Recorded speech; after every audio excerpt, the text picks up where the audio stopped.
this is my Indiegogo campaign sign up page for the comic that I'm working on, Eugene Alien Warrior. 52 pages of color comic book science fiction adventure. So the link is in the description. So please go there and sign up for future updates. It will be done soon, I hope.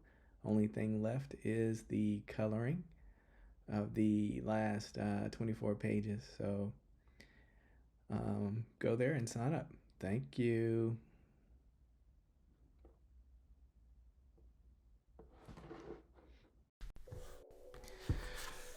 Well, I'm back from reviewing Isom number 2 from reading it. I read it over the last couple of nights, and I'm now ready to give you a review of this issue. I got the first graphic novel, and this continues with the same artist, Cliff Richard art. The art is still good, even though to me it's a little uneven from some of the angles of the upward angles of some of the characters' faces and stuff. But the art overall is very good and consistent from over the last 2 graphic novels. And this continues with Avery Silman, Isom, continuing to deal with the threats in the city. And it starts with his sister going to an early morning merger meeting at her company, but Darren, the bad guy, the I guess Kingpin like character, is already there, and there's a confrontation, and the company owner actually busts in to stop it. I'm not sure if he's in on it because he knew that Darren was already going to be there, and after he hits Isom's sister, that's when he comes in. So, and he also sends security to the school to pick up her sister and bring her to the company, so she'll be safe from Darren after he threatens her with doing something to her kid, as a lot of bad guys do. A little cliche, but I mean, I guess it is what it is. Later, Isom is attacked by demon-like creatures that show up on this farm, and his farmhand, or the guy that's running the farm, Sam, disappears. So we guess that they took him and they're holding him, or that's what Isom hopes, that he's still alive. So an investigator, a new character, shows up and helps put out the fire and starts to investigate what's happened.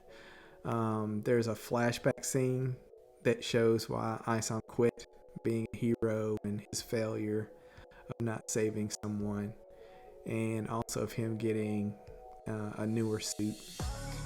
So the story is taking a bit of a supernatural turn, I guess, away from where the first graphic novel was, with him being more of a ground level fighting, street crime type of thing. So there's that subplot that's coming up. It was mostly the second half of the book, but I guess Darren and his crime network are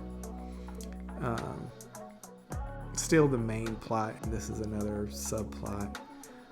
So after Gooding, who is the investigator, sends Isom to a sorceress to help him try to find out where the creatures came from, their powers, because they burned down the barn.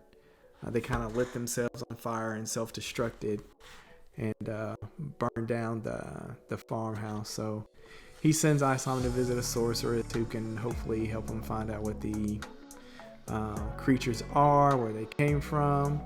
So now we go on this hunt for demons and their leader, and they end up going into a cave that's just full of these creatures.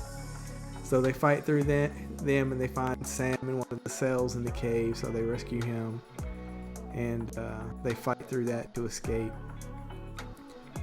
So that's kind of where the story ends, right there. Kind of a weird kind of cliffhanger there, and not even from going to issue to issue, it could have had a better stopping point, I guess, than that.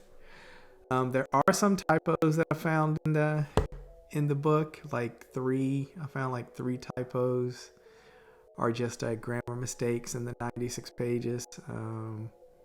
So that's something there. But I did like the extra touches of adding an ad for the investigator in the book for Gooding, for his company, like it was real. And then there's also another subplot in there for his female characters coming out, Yaira, I think it's pronounced.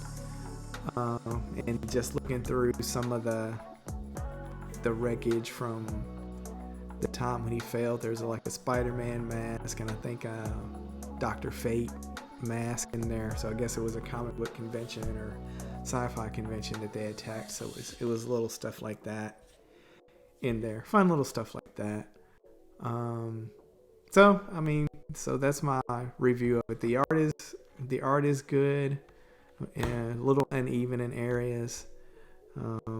It's 96 pages, so you definitely get a lot of story. It is $35 for the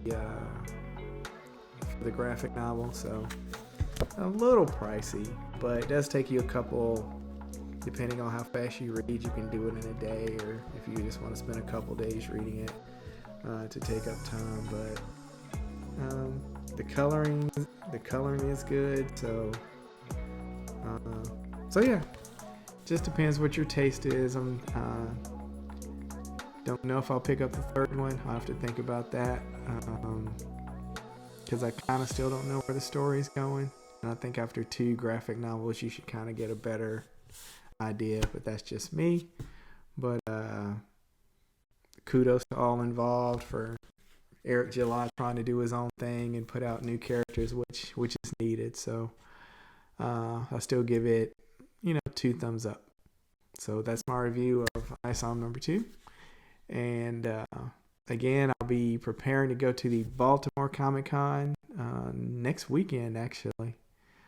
So I'm excited about that. Never been, so check out vendors and hopefully get a Arthur Adams autograph or something from being up there if the line isn't too long and I can get there early enough. So that's something that I'm looking forward to. So that's it, and I will talk to you next time.